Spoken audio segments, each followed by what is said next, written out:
ഈ യാത്ര പ്ലാൻ ചെയ്തത് തിരുവനന്തപുരത്തേക്കാണെങ്കിലും യാത്രയെന്നെത്തിയത് കന്യാകുമാരിയിലാണ്. രാത്രിയായി കന്യാകുമാരി സ്റ്റേഷനിലെത്തിയപ്പോൾ പിന്നെ അവിടെ എത്തി ഒരു റൂം അന്വേഷിച്ച് അതും കണ്ടെത്തി. സ്ലീപ്പർ ടിക്കറ്റ് ഇല്ലാതെയുള്ള ട്രെയിനിലെ യാത്രയെക്കുറിച്ച് ഞാൻ പ്രത്യേകിച്ച് പറയണ്ടല്ലോ. അതുകൊണ്ട് തന്നെ നല്ല ക്ഷീണം ഞങ്ങൾക്ക് എല്ലാവർക്കും ഉണ്ടായിരുന്നു. രാത്രിയിലെ കാഴ്ചകളൊന്നും അതുകൊണ്ട് തന്നെ ഒന്നും പകർത്തിയില്ല. രാവിലെ എഴുന്നേറ്റതും നേരെ വിവേകാനന്ദ പാറയിലെ കാഴ്ചകൾ കാണാനും സൺറൈസ് ആയിരുന്നു മെയിൻ ഉദ്ദേശം. എങ്കിലും ദിവാകരൻ ചതിച്ചതുകൊണ്ട് മഴക്കാറുള്ളതുകൊണ്ടും ഞങ്ങൾക്ക് ആ കാഴ്ച മാത്രം കാണാൻ സാധിച്ചില്ല.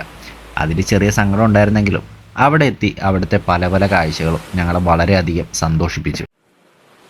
ഇന്ത്യയുടെ തെക്കേറ്റത്ത് സ്ഥിതി ചെയ്യുന്ന ഒരു സ്മാരകവും പ്രധാന വിനോദസഞ്ചാര കേന്ദ്രവുമാണ് വിവേകാനന്ദ പാറ.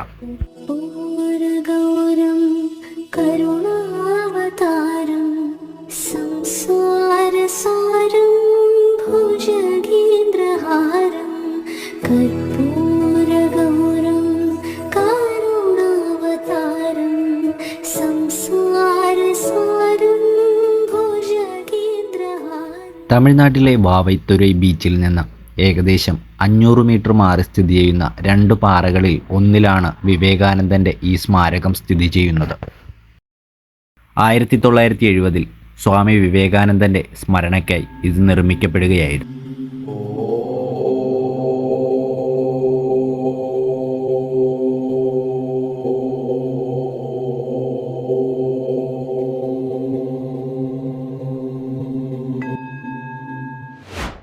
ഇവിടം സന്ദർശിക്കാൻ എത്തുന്നത് 2 തരത്തിലുള്ള ആളുകളാണ്. ഒന്ന് ഭക്തിപരമായ യാത്ര ആഗ്രഹിക്കുന്നവരും മറ്റൊന്ന് ഉല്ലാസപരമായ യാത്ര ആഗ്രഹിക്കുന്നവരും. അങ്ങനെ 2 തരത്തിലുള്ള ആളുകളും സംഗമിക്കുന്ന ഒരു സ്ഥലം കൂടെയാണ് വിവേകാനന്ദ പാറ. യാത്രക്കാരെ ആകർഷിക്കാനായി കടലിൽ നിന്ന് ലഭിക്കുന്ന ശംഖുകളും മറ്റും നിരവധി കടകളിലാണ് വിൽക്കാനായി വെച്ചിട്ടുള്ളത്.